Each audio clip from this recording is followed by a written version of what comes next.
할렐루야. 우리 옆에 있는 분들을 주님의 이름으로 축복하십시다. 할렐루야. 반갑습니다. 하나님 은혜가 함께 하시기를 바랍니다. 오늘 주신 하나님의 말씀은 신약 성경 요한 1서 4장 16절부터 19절까지 말씀이 되겠습니다. 신약 성경 392면 요한 1서 4장 16절부터 19절까지 우리 함께 읽겠습니다. 하나님이 우리를 사랑하시는 사랑을 우리가 알고 믿었노니 하나님은 사랑이시라. 사랑 안에 거하는 자는 하나님 안에 거하고 하나님도 그 안에 거하시느니라. 이로써 사랑이 우리에게 온전히 이룬 것은 우리로 심판날에 담대함을 가지게 하려 함이니 세상에서 그러하니라.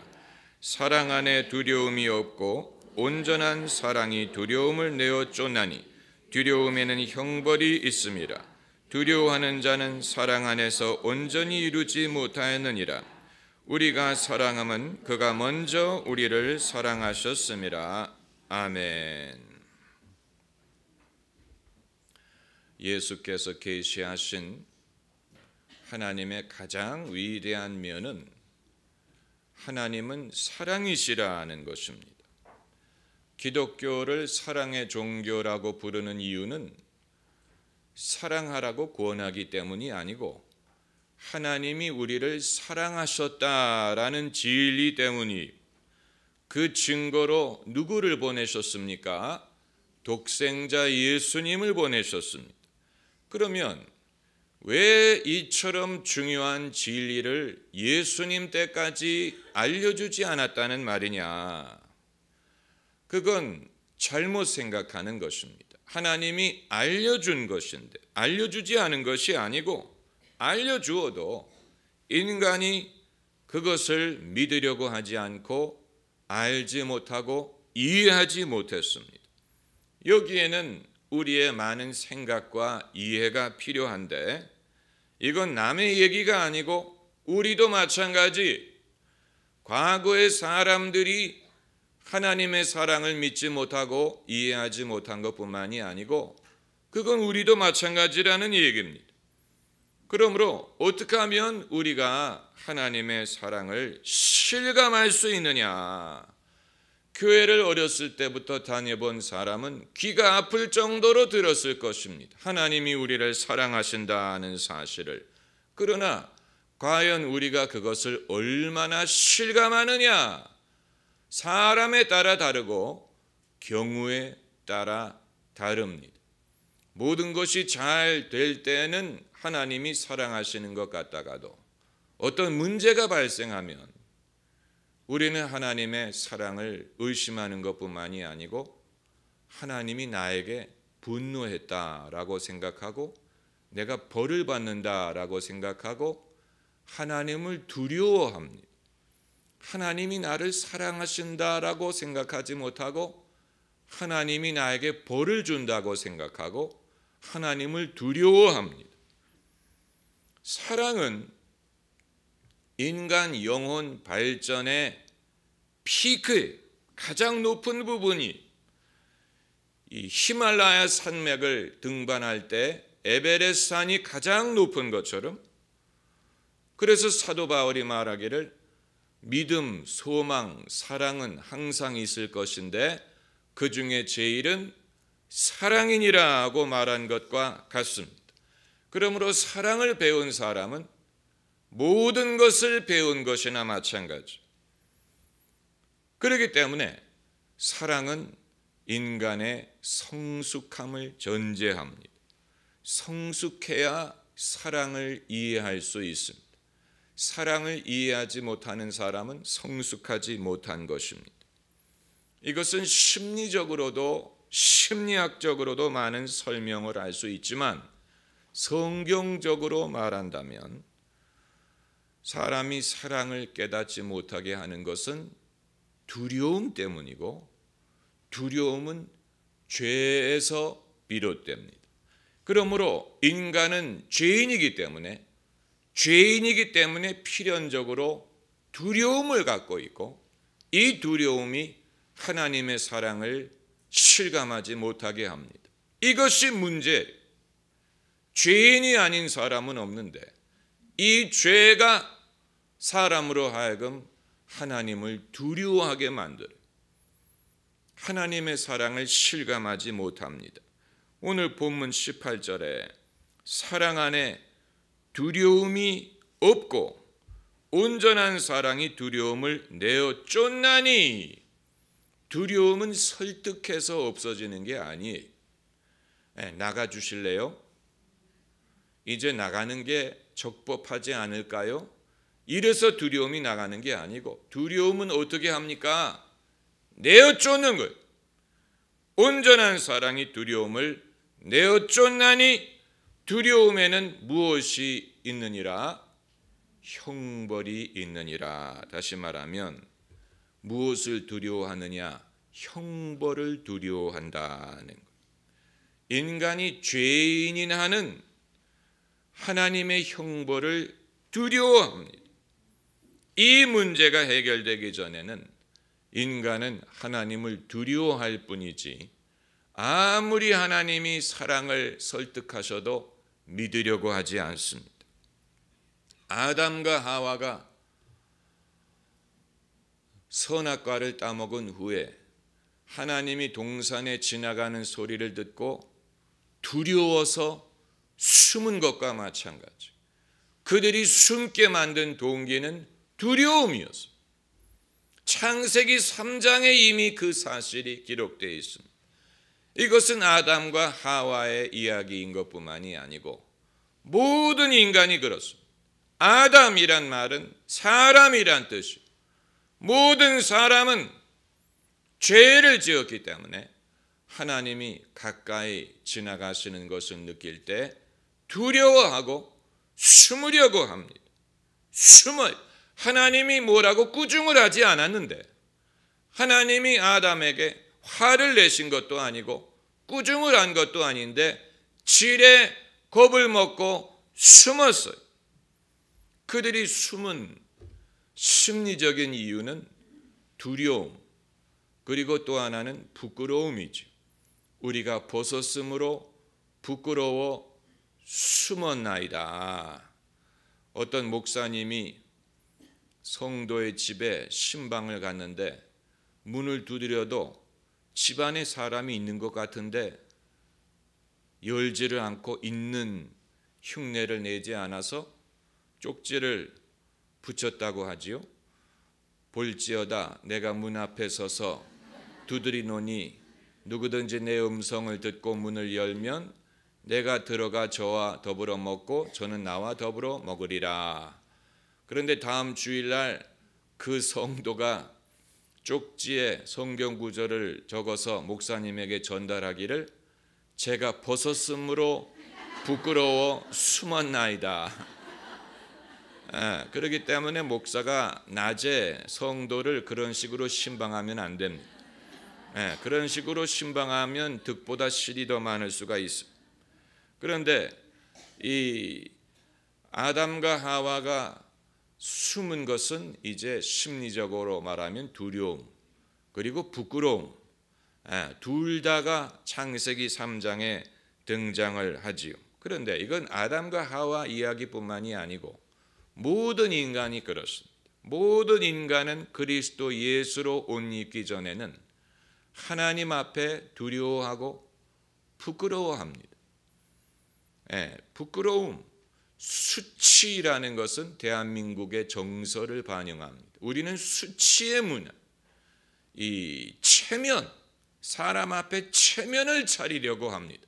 그래서 냉수 먹고도 이를 쑤신다라고 하지 않습니까? 체면, 이 체면이라는 것은 결국은 사람 앞에서의 체면보다는 하나님 앞에 나의 의로움에 대한 문제입니다.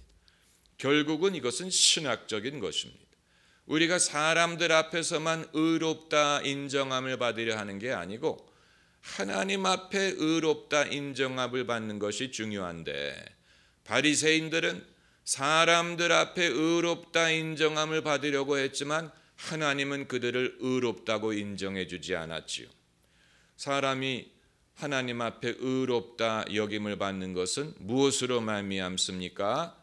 믿음으로 말미암는 거예요. 믿음을 의로 여겨주시는, 아브라함이 하나님을 믿으니 하나님이 이를 그의 의로 여겨주시니라. 창세기 15장에 벌써 나온 원리예요.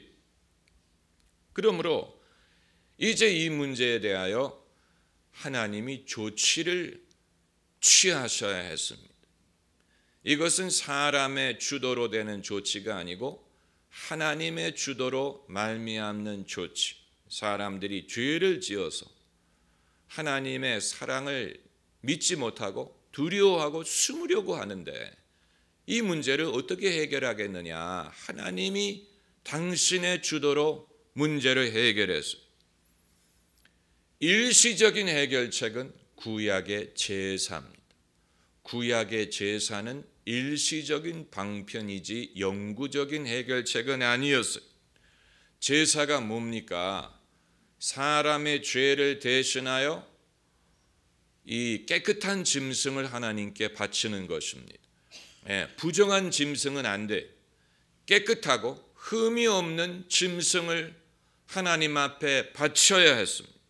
왜냐하면 피 흘림이 없이는 죄사함이 없기 때문에 짐승이 대신 피를 흘리는 것입니다. 우리는 제사를 드려본 적이 없죠. 이런 제사를 드려본 적이 없기 때문에 실감을 못할 것입니다. 우리가 만일 그 자리에 있었다면 제사가 얼마나 참혹한 것인지를 깨달았을 것입니다. 피비린내 나는 것, 피를 흘리는 것. 사람이 피를 흘리는 것을 보아도 끔찍한데 짐승이 나 대신에 내 앞에서 피를 흘리고 죽는 것을 보는 것은 참혹한 일입니다. 피만 보면 졸도하는 사람이 있는데, 그래서 유대인들이 서로 농담하기를 변호사는 누구냐? 피를 두려워하는 유대인 청년이다 그랬어. 그 말은 그러지 않으면 의사가 됐을 텐데 의사가 못 되니까 변호사가 됐다는 말. 좀 알아들으세요. 피를 두려워하는 유대인이 변호사가 된다 그래서 그만큼 사람은 피를 보기를 꺼립니다. 짐승이 아직 심장이 뛰고 있어서 심장이 피를 펌프질을 해가지고 피가 왈칵왈칵 쏟아난다고 생각을 해보세요. 얼마나 끔찍합니까? 그게 제사예요. 그러니까 짐승의 피 자체가 사람의 죄를 살 능력이 있는 게 아니. 그럼 왜 하나님이 이런 제사를 요구하셨느냐? 그것은 충격 효과를 얻기 위해서입니다. 충격 효과. 난폭하게 운전하는 사람이 옆에 가던 차가 사고당하는 것을 보면 충격을 받습니다.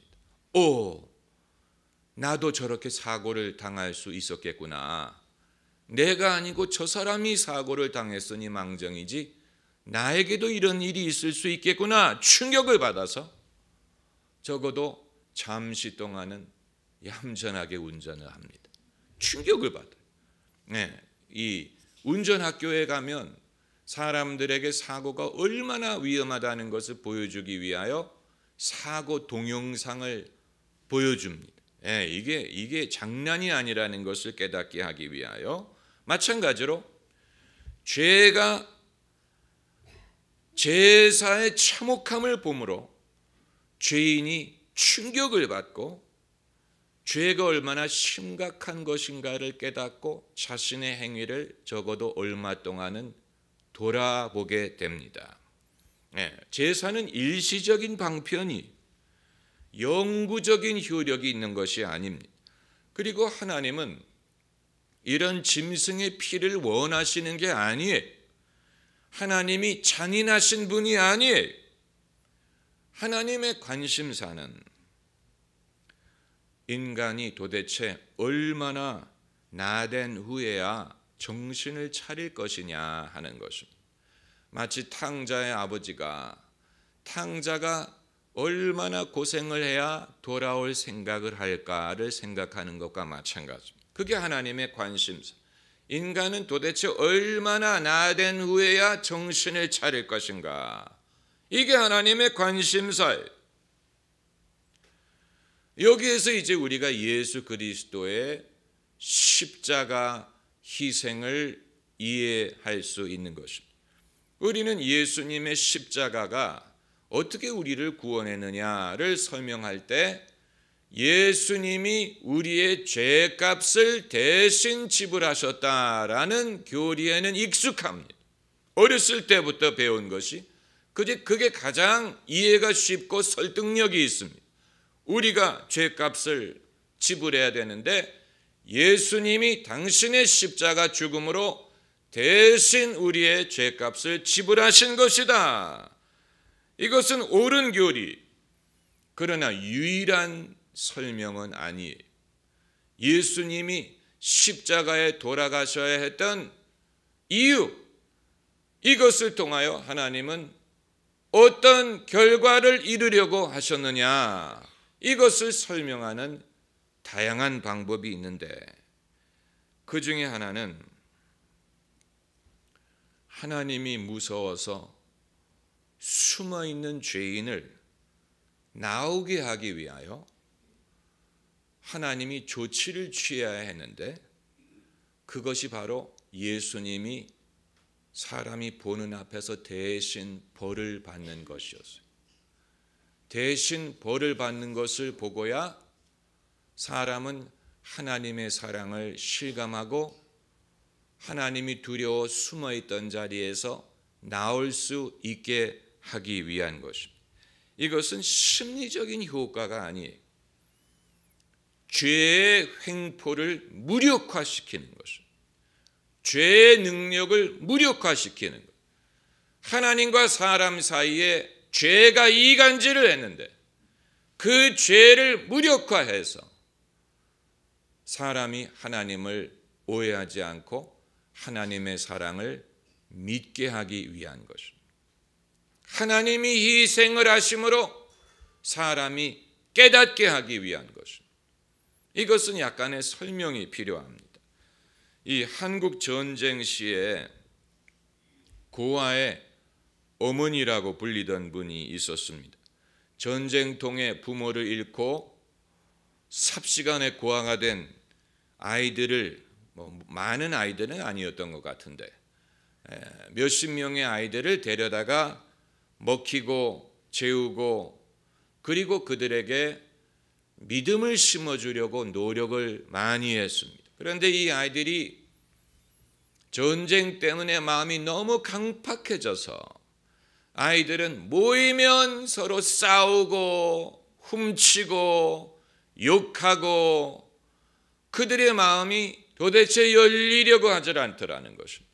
그래서 그 원장이 애들아, 엄마가 기도가 부족해서 너희가 이렇게 마음이 강팍하고 서로 싸우는 모양이다.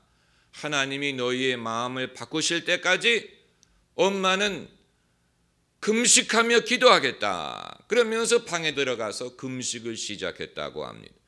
그런데 이 아이들은 원장이 정말 금식하리라고는 생각하지 않고 아마 우리 몰래 음식을 가져다가 먹을 거야 하면서 키득키득거리면서 몰래 들여다보더라는 거예요. 엄마가 몰래 음식을 가져다 먹는가를 보려고. 그런데 하루가 지나고 이틀이 지나고 사흘이 지나도 그 원장은 꿈쩍거리지 않고 그 자리에서 금식하면서 기도를 하는, 이제 애들이 염려하기 시작했어요. 저러다가 엄마 죽는 거 아니냐. 그래가지고 나이가 많은 애들부터 이 마당에 돗자리를 깔고 기도하기를 시작했어요. 그리고 곧 그 모든 애들이 무릎을 꿇고 울면서 기도하기 시작하면서 회개를 하더라는 거예요. 그러면서 그 아이들의 마음이 열렸어요.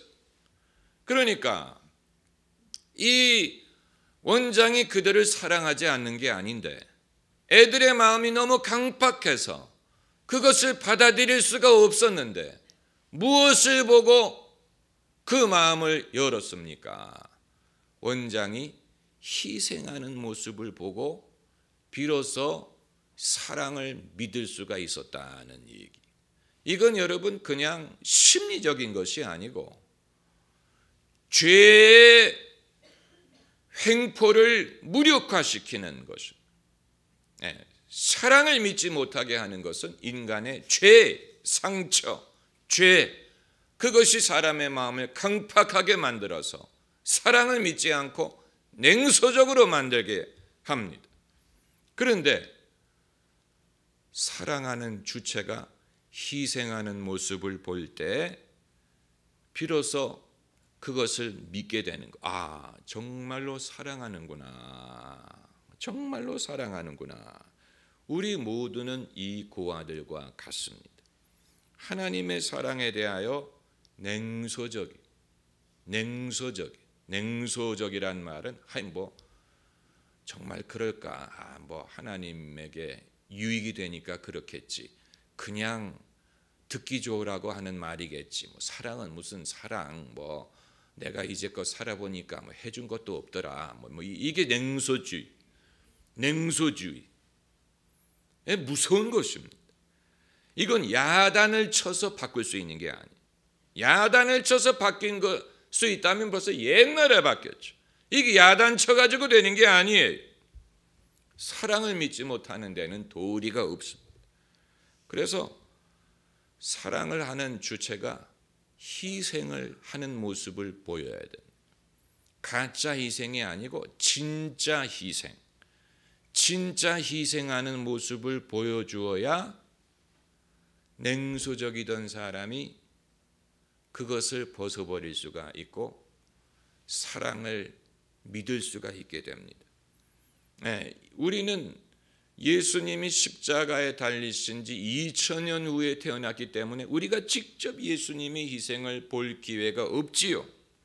하지만 똑같은 원리가 적용이 되고 예수님의 희생과 하나님의 사랑을 우리가 믿어야 되는데 그것은 하나님의 말씀을 통하여 믿게 되는 것이죠.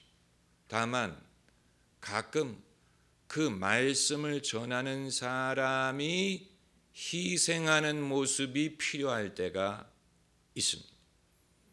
말씀을 전하는 사람이 희생하는 모습을 봐야 그 말씀의 진정성을 깨닫는 사람들이 못된 사람들이죠. 그러나 우리가 다 그래. 우리가 말은 쉽지 이런 식으로. 그러나 말씀을 전해주는 사람이 희생하는 모습을 볼 때 이게 진짜구나. 이게 그냥 이론이 아니구나를 깨달을 수가 있는 것입니다. 이 희생이 바로 예수님의 남은 희생에 동참하는 것입니다. 우리 성경 구절 골로새서 1장 24절을 찾아봅시다. 골로새서 신약성경 324면 골로새서 1장 24절 1장 24절 같이 읽읍시다. 내가 이제 너희를 위하여 받는 괴로움을 기뻐하고 그리스도의 남은 고난을 그의 몸된 교회를 위하여 내 육체에 채우노라. 그리스도가 십자가에 달려 죽으심으로 그리스도의 고난이 끝난 줄 알았는데 무슨 남은 고난이 있다는 말입니까? 이것은 그리스도의 희생을 하나님의 사랑으로 증거하기 위하여 전하는 자가 감당해야 되는 희생을 말하는 거죠. 그게 그리스도의 남은 고난. 그리스도의 은혜를 사람들이 깨닫게 하기 위하여 전하는 사람이 감당해야 되는 고난. 그게 그리스도의 남은 고난, 괴롭지만 할 수 없어요. 억지로 믿음을 강요하려면 희생이 필요 없죠. 억지로 강요. 그러나 그렇게 해서 믿을 수 있는 게 아니기 때문에 이것은 하나님에게도 어려운 일입니다. 하나님에게도 어려운 일이어서 별세 신학으로 유명하셨던 고 이중표 목사님이 하신 말씀을 들어보니까 그분이 하나님께 간절히 기도를 하셨다고 합니다. 하나님은 전지전능하신데 당신의 능력으로 사람들을 좀 변화시켜 달라고, 이 악한 사람들을 하나님이 좀 변화시켜 달라고. 그랬더니 주님이 대답하시기를 나도 못했다. 그래서 죽었다 이러시더래요. 그래 그때 이중표 목사님이 별세 신학의 원리를 깨달은 거예요. 주님도 십자가에 죽는 것밖에는 방법이 없었던 것처럼 우리도 하나님의 사랑을 증거하기 위해서는 우리 자신이 죽는 방법밖에 없구나. 그 이외에 다른 방법으로 할 수 있는 것이 아니구나. 그래서 탄생한 것이 별세 신학. 사람이 자기가 십자가를 지고 자기 자신을 부인하지 않으면 이게 이루어지지 않는다는 얘기. 여러분, 이 사랑은, 하나님의 사랑은 힘으로 강요해서 믿을 수 있는 게 아니에요. 그건 사랑이 아니에요. 내가 너 사랑하니까 믿어, 알았지? 안 믿으면 너 알아서 해. 믿어, 알았지? 그렇게 가지고 사람이 믿을 수 있는 게 아니에요. 그렇기 때문에 하나님의 사랑을 거부하는 사람에게는 다른 길이 없어. 도리가 없어. 사랑을 증거할 수 있는 유일한 방법은 사랑뿐이에요. 다른 방법으로 사랑을 증거할 수 없어. 더 큰 힘이 존재하지 않아. 하나님이 그렇게 하셨는데도 사람이 믿기를 거부한다면 그때는 도리가 없는 것이죠. 우리가 지옥의 실체를 인정할 수밖에 없는 이유가 거기에 있어. 도리가 없는 거예요. 사랑을 믿지 않는 사람에게는 다른 방법으로 그것을 믿게 할 수 있는 방법이 없어. 하나님에게도 이제 도리가 없어. 가장 복된 사람은 하나님의 사랑을 쉽게 믿고 또 고난이 있더라도 그 가운데 하나님의 사랑이 있음을 믿고 인내하고 승리하는 사람, 그 사람이 가장 복이 많은 사람이에요. 할렐루야. 기도하십시다.